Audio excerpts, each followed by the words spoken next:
What's up, Fiend fam, and welcome to a long overdue video.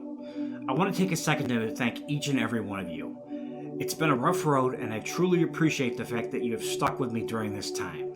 This video is going to go over what I've been dealing with recently, as well as give some type of roadmap for the channel going forward, at least until next spring. I've always said that I do this for fun and to give back. Well, unfortunately, things haven't been a whole lot of fun for me recently.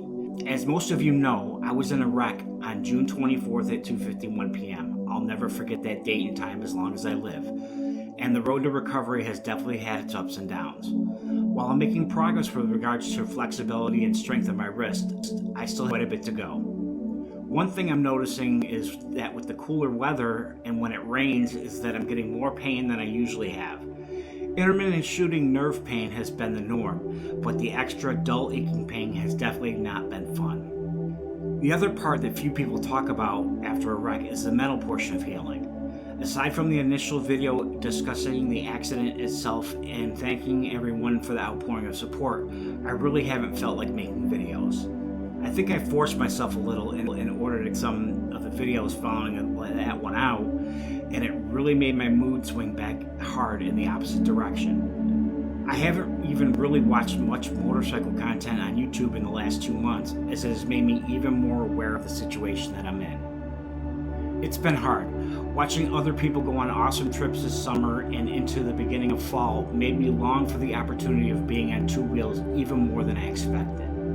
It's doubly hard when the reason that you can't ride is through no fault of your own. Up until this week, the unusually nice weather here in western New York certainly hasn't helped either. It's been warm, and I think it's rained only a handful of times since the wreck. It's easier to swallow that not being able to ride pill if the weather is crappy outside, but when it's high 60s plus out with a slight breeze, all you want to do is ride. As hard as it is to admit this, maybe it's a good thing that the Lowrider S was totaled out.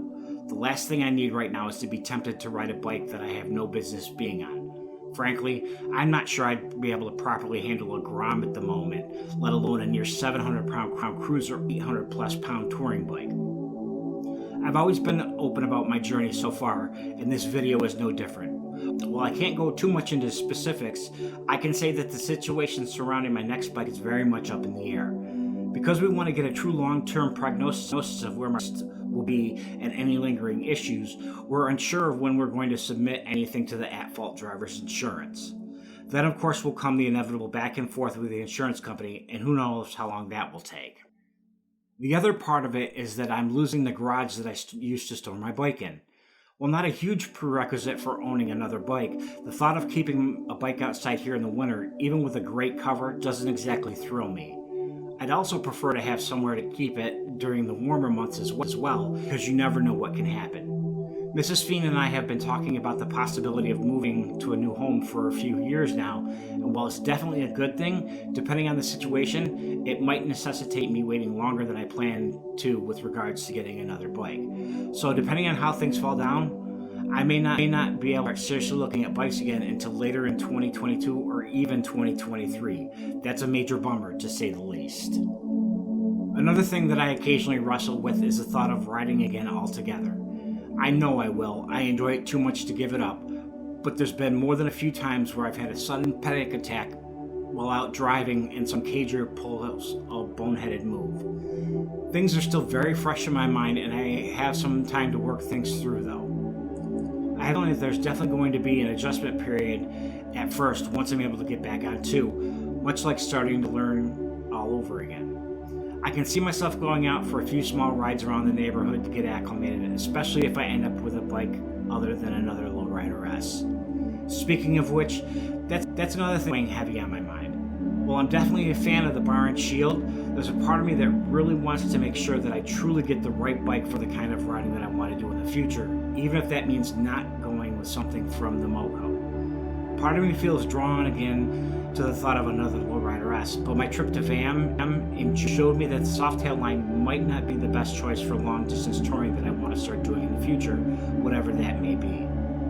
All that said, my hand may be forced if I have to wait an extended time well beyond what is needed for me to heal up and physically be able to ride again. Given the situation, I'm not above going to Craigslist and finding a bike from the days of hair metal and monstrous boom boxes that I can get for a song and dance, but I need to be realistic.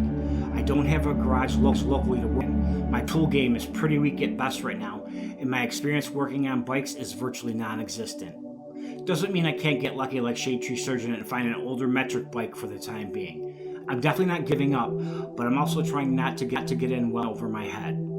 The good news is that I won't be able to ride again until spring of 2022 at the earliest anyway, so I've got some time to try and figure stuff out. I've definitely been in far more precarious predicaments before, and one way or another, I'll find a way to make it all work. Which brings me to the future of the channel. While I definitely don't want to stop making content, I don't know that I have enough to make weekly videos like I did previously. I'd much rather put out a quality video, one that I feel value, in my eyes at least, than to just release something for the sake of saying that I put something out. I've got a bunch of different ideas in the works, and hopefully they'll be informative as well as entertaining. At my core, I'm an educator, and I just want to be able to spread as much knowledge as I can.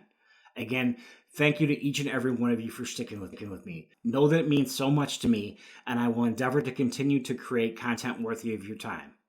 As always, stay shiny side up. Throttle Fiend out.